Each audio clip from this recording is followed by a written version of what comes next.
The Diary of Fate.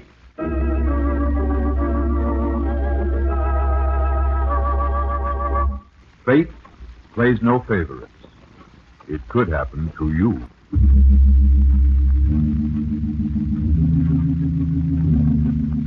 Book 83, page 227.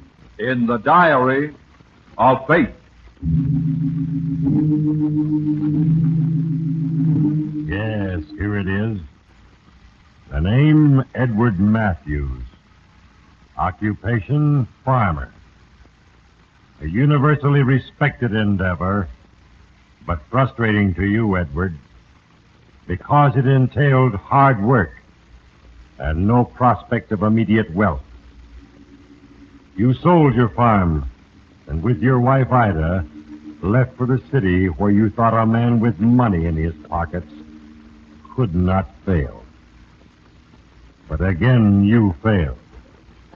Soon your money was gone, and you were faced with a decision, and you chose for evil.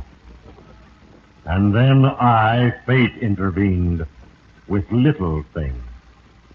A broken bottle lying in the rut of a country road.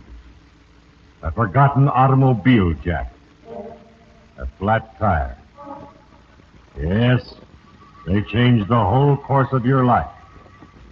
And now, Edward Matthews, because of those little things, your life will soon be destroyed.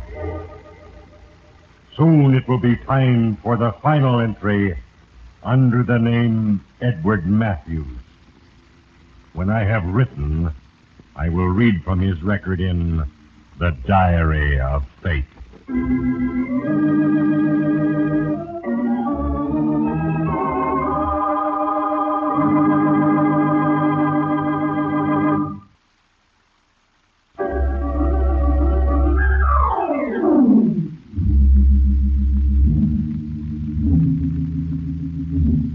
The life record of Edward Matthews now lies open before me.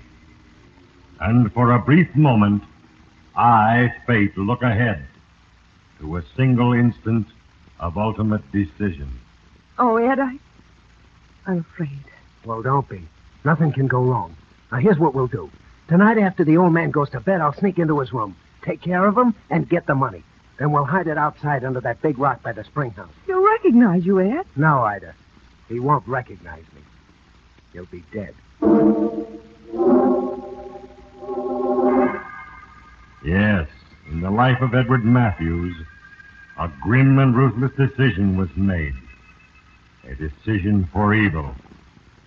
It was then that I, Fate, again began to employ the trivial, seemingly unimportant things that determine the inevitable outcome. It is ever thus. Trifles? Yes. Remember how it all started, Edward? You and your wife had left Crane City and were driving over a lonely country road in a second-hand car you had bought with the last of your money. That's the same, Ed. I think selling the farm was a mistake. Why? Just because we had a little bad luck so far? No. With the farm, we had a home and a roof over our heads. Look, Ida, a farm spells work and more work and nothing more. And what about you in Crane City? You worked every day and most of every night, seeing people, talking business, worrying. That's another story. I made a mistake in Crane City. I trusted the wrong man, that's all. Well, I'm not crying for calico and a butter churn. I just think that farming's the thing you know best. Ida, when we get to St. Louis and I'm underway with Roberts and his friends, you'll see things differently. I thought you needed money before you could go into business with Mr. Roberts. I do. I need a decent stake, but that won't be hard to raise. Look, I'm no fool, Ida. I know a good thing. Ed, look out. That broken bottle. Ed, watch out! Oh, flat. Yes, Edward. A broken bottle in your path. It was a little thing. And now you were stopped on a country road with a flat tire. You would be stupid enough to throw a broken bottle into a wagon rut. Now the world's full of stupid people.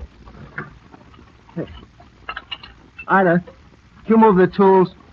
I have the jack right here alongside the spare tire. Oh, I'm sorry, dear. In the confusion of packing, I must have taken it out and left it in the garage. Oh, you're constantly forgetting things. Darling, I do try to be careful. Oh, look, at a farmhouse. Maybe we can get help there. Well, it's our only hope.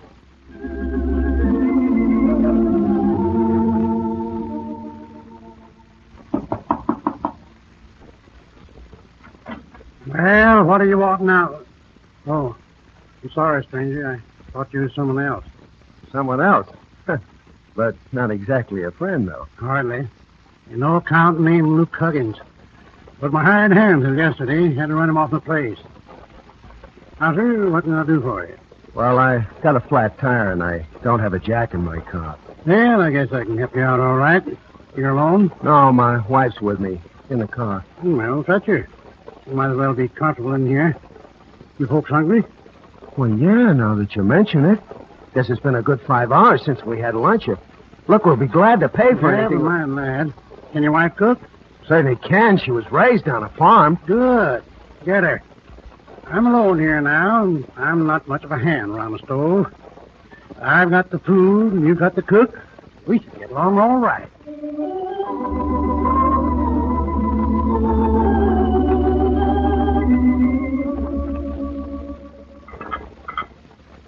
So you see, Mr. Blake, that was the last I had to do with farming. And you, Mrs. Matthews, how do you feel about your husband leaving the land? I don't know, Mr. Blake. It's up to Ed. Well, I'll admit, you'll never be a millionaire tilling the land, even with tractors and the like. But I don't know of many hungry farmers either. You see, Ed, we may not get rich I'd, at it, but it's... Don't mind that.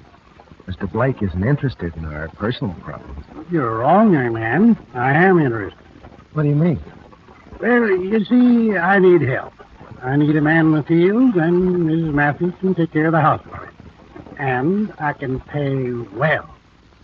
All right. All right. It's a deal.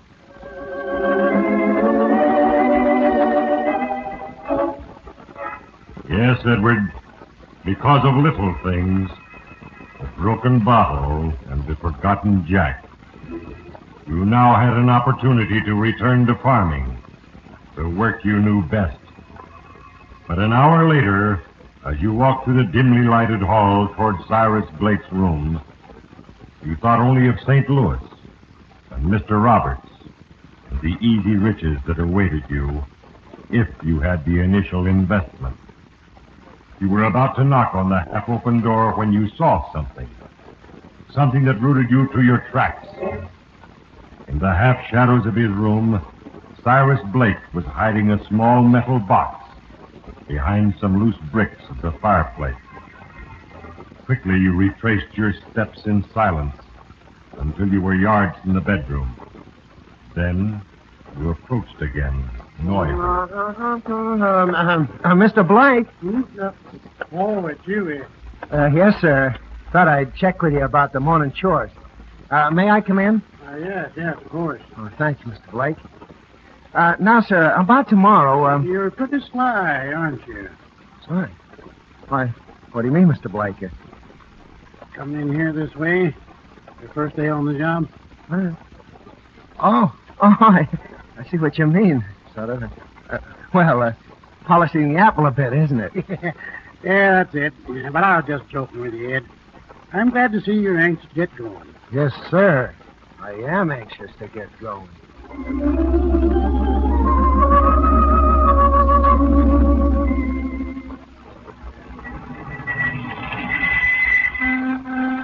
Hello there. Good morning. Hello. Morning, folks. My name's Tuttle. Oh, Mr. Tuttle, the sheriff. Mr. Blake mentioned that you'd be here early. Yeah, rain or shine, I missed the call 10 years. See, I'm sort of postman, too. Well, glad to know you, Mr. Tuttle. I'm Eddie Matthews, and this is my wife, Ida. Yeah. We've gone to work for Mr. Blake. Yeah, I'm glad to hear that. I'm certain you're going to work out better than that there Luke Huggins. What was he like, Sheriff? He was bad, mister. Nothing strong enough to do the work of 3 men. But he's a bad one. Where is he now? Yeah, it's hard to say. Probably up the hill someplace. Oh, do you think he'd come back here to make trouble for Mr. Blake or for us? Yeah, it's hard to say, ma'am. He and Cyrus argued something fierce before Luke left. Well, I'll keep my eyes open, Sheriff. Oh, is that the mail from Mr. Blake? Yeah, just some papers and magazines. Here you are. Thanks, Sheriff. Yeah, see you folks tomorrow, I reckon. They're glad you're going to be with us. Bye now. Bye, Sheriff.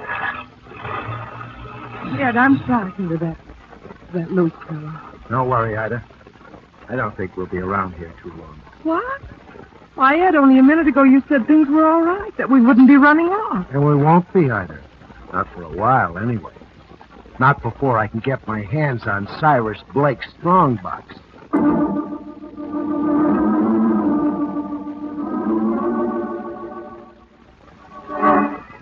Yes, Edward Matthews.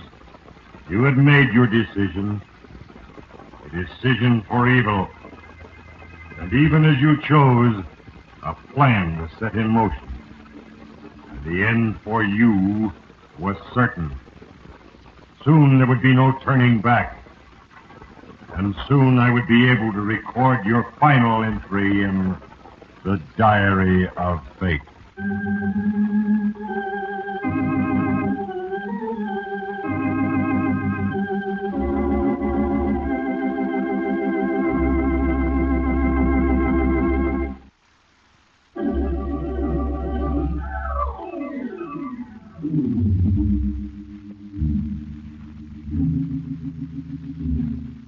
Yes, Edward, because of a broken bottle in your path, you stopped at the farm of Cyrus Blake. And now it was transformed into a place of golden opportunity. For you had caught sight of a black metal box. A box being hidden by old Cyrus behind the bricks of the fireplace in his bedroom. And you decided then and there to have that box and its contents. Even 2 days later, as Ida chattered about an invitation she had received, you could think of nothing else. Mrs. Todd and Mrs. Wilson seem like very nice ladies, don't you think so, Ed? Huh? Oh, yeah. They told me all about the church activities and made me promise to come and bring you to the social next week. You think we can go, Ed? Huh?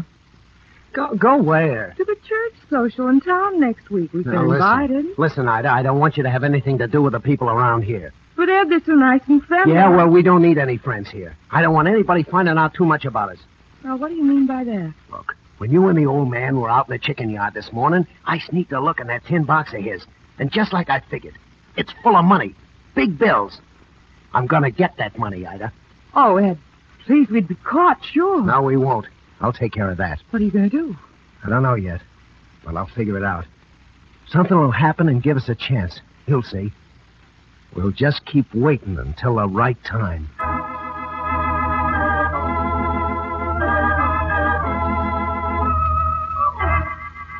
The chance you were waiting for came much sooner than you expected, Edward. The very next afternoon, you had gone to the little pasture at the far corner of the farm to check the fences.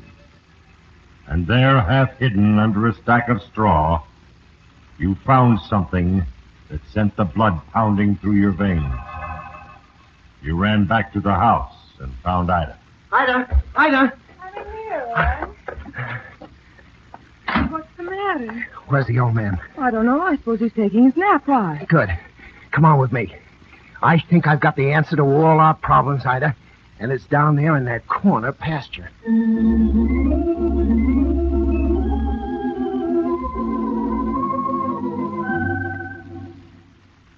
What did you find down here that's so important? You'll see. Now, wait till I move back this straw. There. Oh, it's a man. He's dead. Oh, Ed, who is it? It's Luke Huggins. That's who it is. Look, he was kicked by one of the horses, see? There's the print of the horseshoe, right in the head. He probably tried to steal one after the old man fired him, and that's what happened. But you said it was the Yes, it's the answer to our problems, and it is.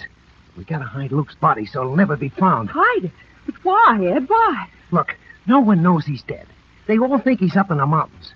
We're gonna bury him in the ground under this straw pile, and we gotta do it before the old man wakes up. Now, come on. Wait, Ed, I still don't see what you mean. Ida, look. Nobody knows Luke is dead, but everybody knows he's a little off, strong, hot-tempered, and he hated old Cyrus Blake. Now Hey, who's that? Where? There, They're in the car on the road. The sheriff, I forgot about him.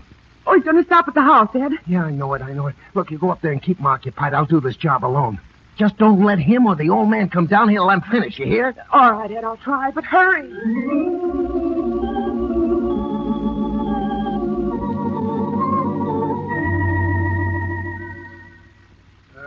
More coffee, Sheriff? Yeah, thank you. Mighty fine pie, Cyrus. Mighty fine. Yeah, you're a lucky man to have a woman like Ida cooking for you. You're right. Don't have to worry about a thing now. No, Ida, what they doing today? Ed? Why, I think he went out to fix fences, Mr. Blake. There. See that? His own initiative. I didn't say a word about fences. Ezra, that Ed is an A1 farmer. Yeah, that's fine. It's be comforting to know your place is in good hands. Yep. I'm getting along in years now. Can't get around like I used to. I'm sort of looking for a nice couple to take over this farm. So, Cyrus? Really mean that? Yeah, I sure do. And you can tell I might have found them. Yeah. What do you think of that, Ida? Think of what? Why, Miss Matthews, it's so busy looking out that window you didn't hear a word we said. What's going out there anyway? See. Oh, it's nothing, Sheriff, nothing. Yeah, so that's it, huh? Yeah, Cyrus, I guess this old goat just can't hold a lady's interest when she's got a man like that there Ed around. Here comes up the path now. Yeah, you'd better cut a big piece of that pie for him, Ida. By the way, Cyrus, you see anything, Luke? No, he hadn't been back. Maybe he won't come back this time. Wouldn't be too sure. He's got a bad streak in him. Hello there, Ed. Oh, hi, Sheriff. Hello, Mr. Blake. Ida? Here you've been fixing fences, Ed. Yeah, down in that corner pasture. Saw something down there, too. Ed, I saw a man, big man, moving through the trees outside the fence. He seemed to be trying to keep out of sight, but I caught him looking me over. Cyrus, that sounds just like Luke. You gotta be careful. If he's mad, there's no telling what he might do. Yes, Edward. It was working out even better than you had hoped. Your story of seeing a man lurking in the trees convinced Sheriff Tuttle beyond doubt that Luke had come back. Now you were ready. After the sheriff left, old Mr. Blake went to the barn, leaving you and Ida alone in the house. That was your chance. You spoke swiftly, urgently, as you outlined your plan. Now, you listen to me, Ida. The sheriff is positive now that Luke is back. Anything that happens will be blamed on him. But Luke is dead. Yes, but only you and I know that. Don't you see what a perfect alibi it is? Ed, I'm afraid. Well, don't be. Nothing can go wrong. Now, here's what we'll do. Tonight, after the old man goes to bed, I'll sneak into his room, take care of him, and get the money. Then we'll hide it outside under the big rock by that spring house. He'll recognize you, Ed. No, Ida. He won't recognize me. He'll be dead. Dead? You mean you're going to kill him? Oh, no, Ed. Oh, It's no. the only sure way. He'll be dead in a year or two anyway. Murder, Ed. Listen to me now. Come here to the front room. Here. Now, this closet's got a heavy oak door. You wouldn't have a chance of breaking it down, now, would you? No, of course not. And look inside here. See this little hole in the wall? Well, a key will fit just right in there. Now, get this. After we've hidden the money, you tie me up in that chair real tight so I can't even move. And you lock yourself in this closet and drop the key down inside the wall through that hole. You get it? You see, when Sheriff Tuttle comes by tomorrow, he finds the old man dead, the money gone, and us helpless. And we blame the whole thing on Luke.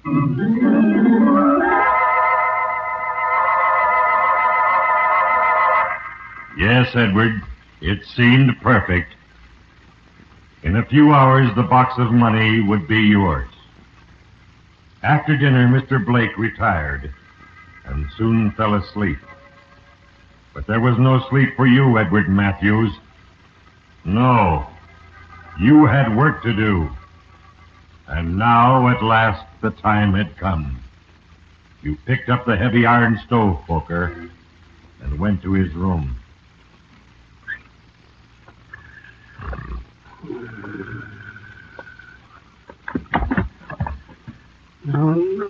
Is someone there? Who's there? Ed! No! Help!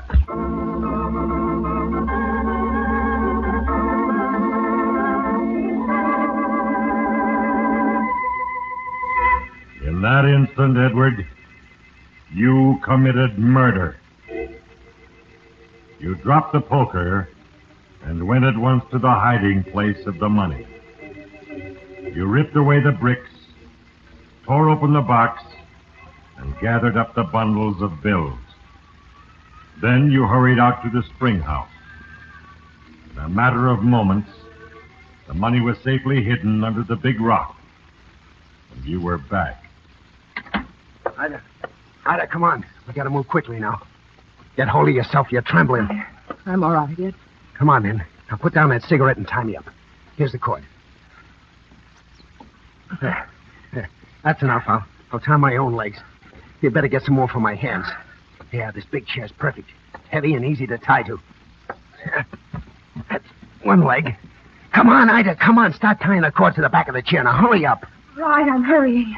Tie it now so it can't slip. Everything depends on it. If it looks like I could work loose, we'll be in real trouble. I'll be careful. Now, here are my hands. Put the cord around my wrists. Tighter, Ida, tighter. There. This has got to look authentic.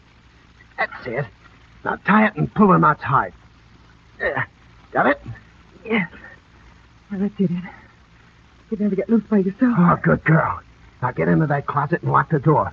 And you know what to do with the key.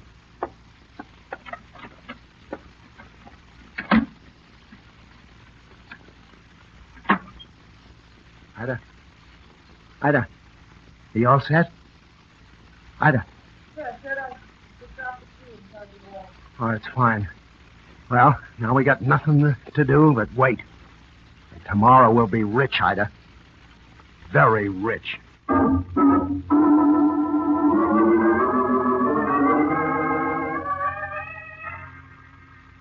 Yes, Edward.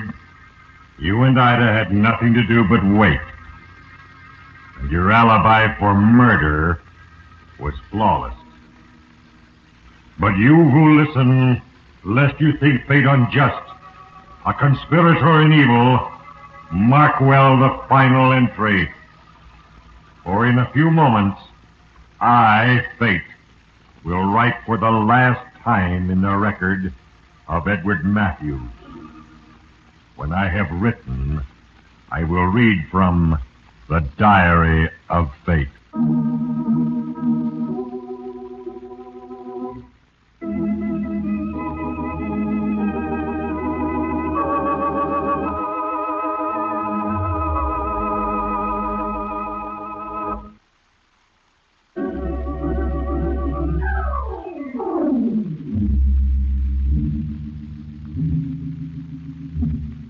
True it is that the mighty ages of eternity are but the sum of trifling moments.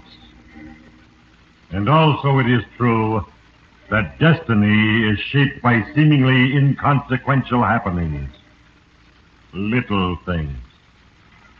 Yes, Edward, a broken bottle led you to murder and riches. And now you sit quietly in a chair, completely confident that nothing can happen to disrupt your plan, for your alibi is perfect. Luke Huggins, a man already dead, will be blamed for your crime. All you have to do is wait. And then, suddenly, panic grips you, Edward. For the first time you see it. Another little thing. What was that? Something fell off the table. It... No. Ida! Ed, what's the matter? Ida, the key. Can you get it back? Can you get it out? No, I can't. The key's way down inside the wall. What's the matter? Your cigarette. Ida, you left it burning. It fell off the table. Cigarette? Oh, no, Ed. Where is it? Can you see it? Yes, it's on the old man's sweater. The one he left on his chair. It's burning. Ida, it's smoking. Can't you do something? Can't you get to it? No, I can't even move. These cords, the chair is so heavy, Ida. It's burning. I can smell it. Ed, do something. I can't move on it. It's on the curtains now. They're burning. Flames, they're blazing. Help me. Get me out. Somebody stay here. I've been so tight I can't move. I'm a witch trap.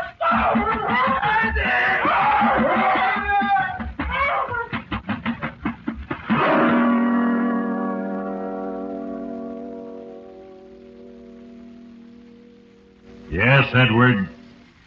The essential in your evil scheme was that both you and your wife were helpless. That was to have been your alibi. And instead, it was your death trap. And now it is time to close the book. Another entry has been duly noted on the pages of eternity. And again, justice has been served. In the case of Edward Matthews, as in the cases of all mortals, I, fate, am but the instrument of a plan. And the little things in life are the tools with which I work. A broken bottle lying in the road brought a man to murder. A smoldering cigarette brought him death. Ponder well the moral, you who listen, and remember, there is a page for you in the Diary of Fate. The cast included Herbert Lytton, Virginia Gregg, Horace Murphy, Ray Erlenborn, Ivan Ditmars, and Hal Sawyer. Diary of Fate is a Larry Finley transcription, brought to you from Hollywood.